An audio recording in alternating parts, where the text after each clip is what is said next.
Charles Spencer hands Diana's private diaries to William, and Princess Anne goes completely silent. Not diplomatic silence, the kind that means the rules she enforced for 30 years have just collapsed.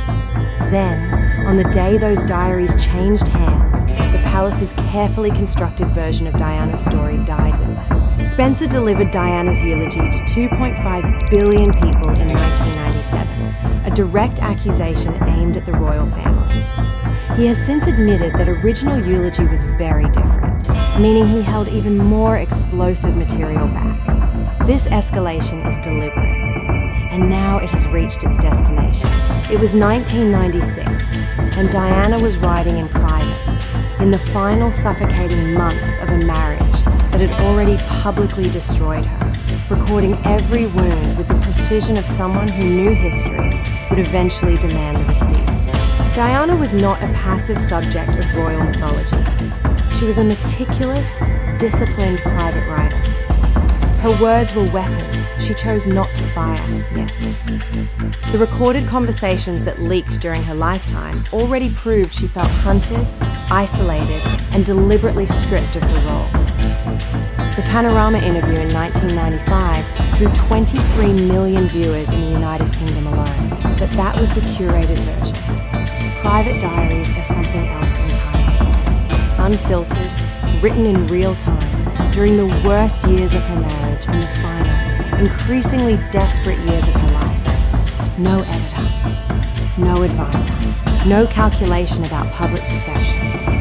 Just Diana, a pen, and the truth as she lived it. What comes next is the part that still doesn't make sense. That for nearly 3 decades, those words existed, and the palace somehow maintained the illusion that Diana's story was fully told.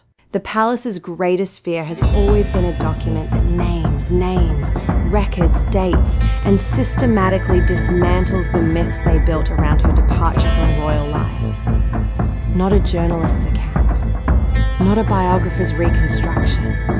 Diana's own handwriting, her own chronology, her own emotional record of exactly who did what and when. That document has always existed. Spencer held it at Althorp, Diana's final resting place, the estate that sits entirely outside royal jurisdiction. Her body was placed there deliberately, beyond the reach of the institution. And so were her words. And this next part is the one that even Diana's supporters couldn't defend ignoring. Spencer holding those diaries was a deterrent, a loaded archive. A form of mutually assured destruction that kept certain conversations from ever becoming public. The moment those diaries move from Spencer's hands into William's, the entire dynamic shifts. The deterrent does not disappear. It transforms into a future king's private knowledge, informing every decision he will ever make. If Diana had stopped writing here, this would be a very different story. But she didn't stop. She kept recording. And now every word she wrote is sitting in the hands of the man who will one day sit on the throne. Holding those diaries was a deterrent. Passing them to William was a detonation. That specific transfer would come back to haunt the institution. But that's getting ahead of the story. Picture William at 15 years old, standing at his mother's funeral, watching his uncle deliver a eulogy that accused the royal family, his family, the institution he was born to serve, of destroying her. That boy had no power. The man he has become is a different calculation entirely. William has spent his entire adult life threading an impossible needle. Loyal to the crown, loyal to Diana's memory. Performing both simultaneously, in public, without ever letting one contradict the other. He has honored Diana in carefully managed ways. The memorial fountain, the statue in Kensington Gardens unveiled in 2021, the controlled interviews where emotion is permitted in measured doses. All of it palace approved. All of it within limits set by courtiers whose job is to protect the institution first and the family second. Diana's diaries in William's hands change every single calculation. He is no longer dependent on the palace's version of who his mother was. He is no longer relying on second-hand accounts, biographers, or the carefully edited recollections of people who had their own interests to protect. He holds her direct testimony. her emotional truth. The specific, dated, named account of what was done to her and by whom. This is the shift from managed grief to sovereign knowledge. And the institution understands exactly what that means. A future king who has read his mother's private account of royal dysfunction is a king who enters the throne room already knowing where everybody is buried. Spencer and William's recent joint tributes on Mother's Day were not nostalgic gestures. They were signals, two men operating in alignment, the uncle and the nephew, the guardian and the heir, moving in the same direction at the same moment. Diana spent her life being told she was too emotional, too unstable, too much. Her private words, now in William's possession, prove she was simply too honest for the institution to contain. That is the knowledge William carries now, and it is the kind of knowledge that cannot be managed, spun, or suppressed by any quarter or line. Anne has never been said. Her six-word reaction to William's birth, "I didn't know she had one," is not a slip. It is a philosophy compressed into a sentence. Diana, in Anne's world, was an outsider who never understood the code, never earned her place, and ultimately paid the price for her own inability to conform. After Diana's death in August 1997, Anne publicly praised the Queen's structured approach to raising William and Harry. She framed grief as something to be managed, not felt. Duty over emotion. Institution over individual. Silence over truth. Anne has lived that code for her entire public life, and she enforced it with a consistency that made her the palace's most reliable iron wall against sentiment and disclosure. If that sounds bad, keep watching, because Diana's private diaries almost certainly contain direct observations about Anne. Diana was not vague. She was specific. She named names in her recorded conversations, and she had every reason to document her relationship with a woman who never disguised her disdain. Anne was not a background figure in Diana's royal experience. She was a daily presence in an institution that used her code of silence as a weapon against a woman who refused to stay quiet. Anne's reported freezing when news of the diary transfer reached her is not shock in the ordinary sense.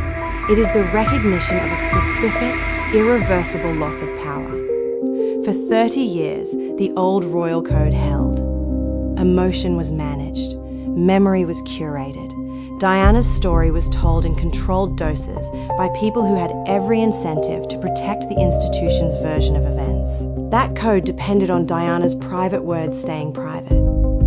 The moment they reach William, Anne's entire framework, duty, silence, institutional loyalty, collides with a future king who has read exactly what that framework cost his mother.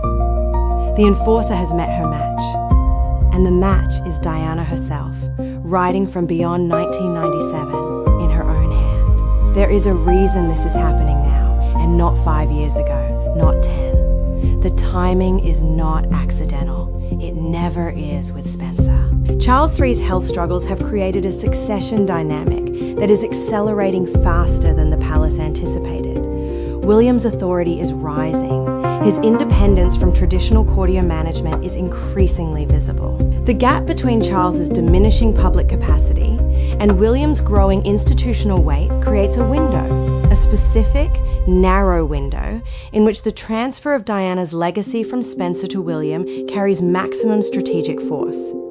Harry's departure from royal life removed the one figure who might have complicated this transfer. Harry, as a co-heir to Diana's emotional legacy, would have created a split, two claimants to her story, two potential uses for her private words, two different directions pulling Spencer's custodianship apart. With Harry outside the institution, writing memoirs and giving interviews from California, the calculus simplifies. William is the singular vessel.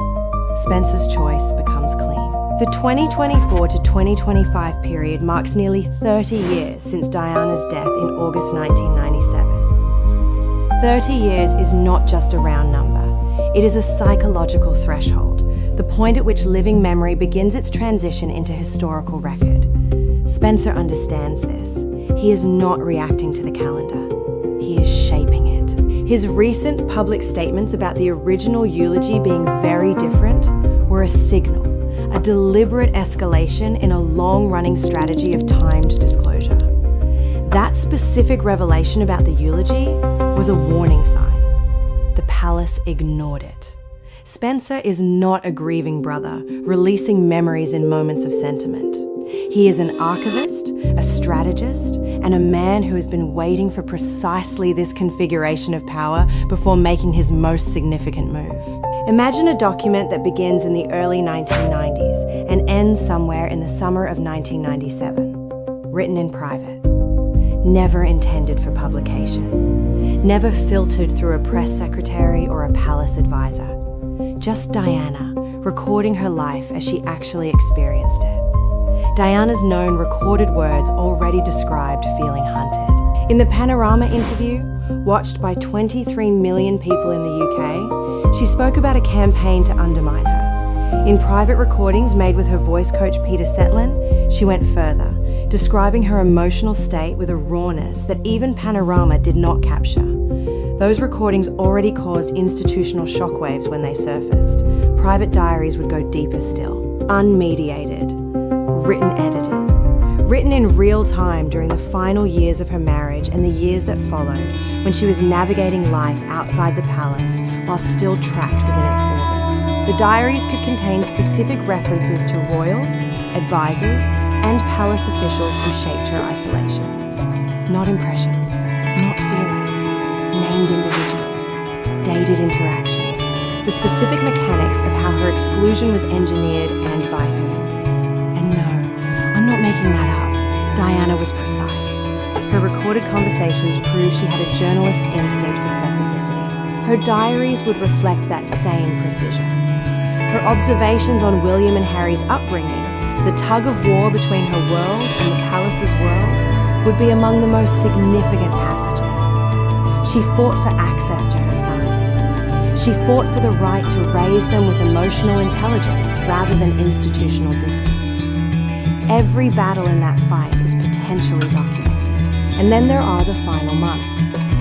Any documentation of threats, warnings, or premonitions Diana recorded before August 1997 would be incendiary in William's hands. Not as public scandal, as private knowledge.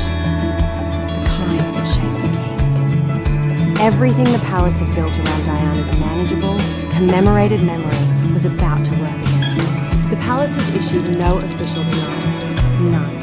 And in royal protocol, where every word is weighed, measured, and deployed with surgical precision, silence is the loudest possible statement. A denial would require acknowledging the transfer. Acknowledging the transfer would require acknowledging the diaries. Acknowledging the diaries would open questions the institution has spent 30 years ensuring were never asked publicly. Now, the palace could have stopped there. They didn't.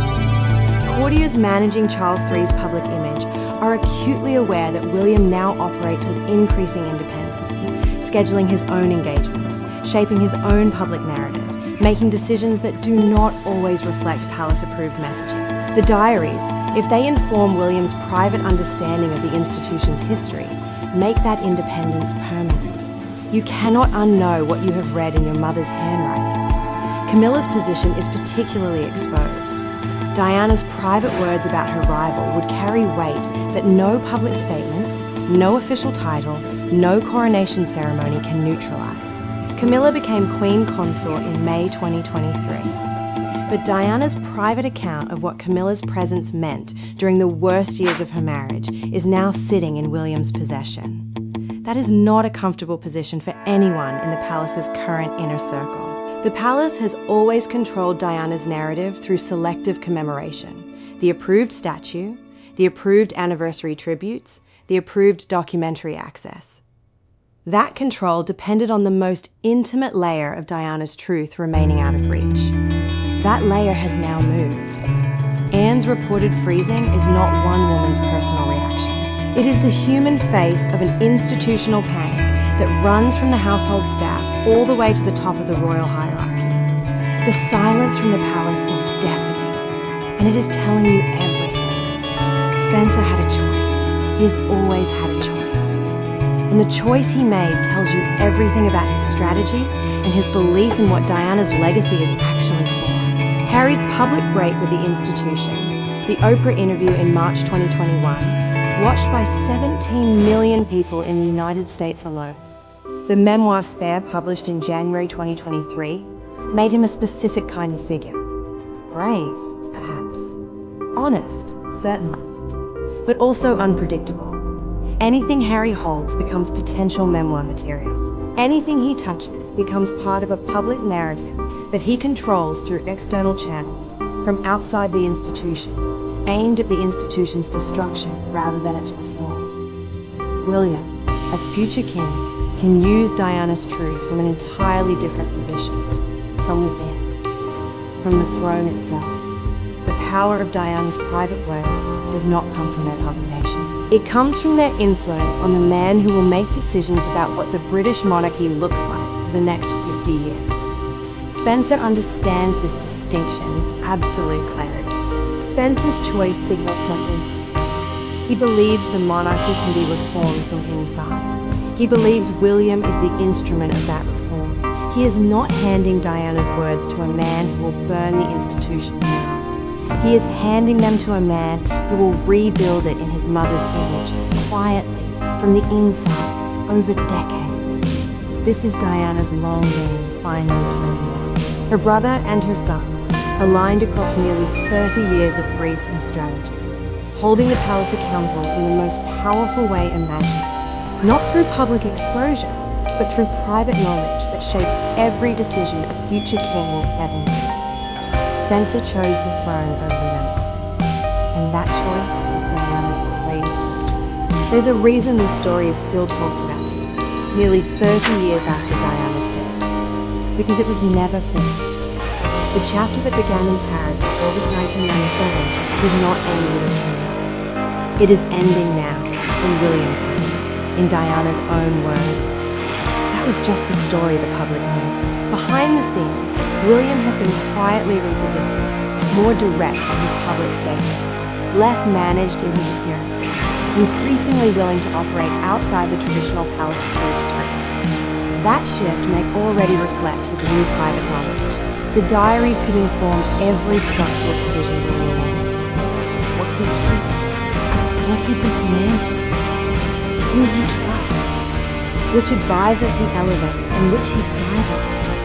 Which royal traditions he preserves and which he allows to quietly disappear? Anne and the old guard face a future king who has read exactly what they did to his mother, not through biographers or journals, but in Diana's own words and her own terms, which, looking back, was either incredibly brave or incredibly stupid.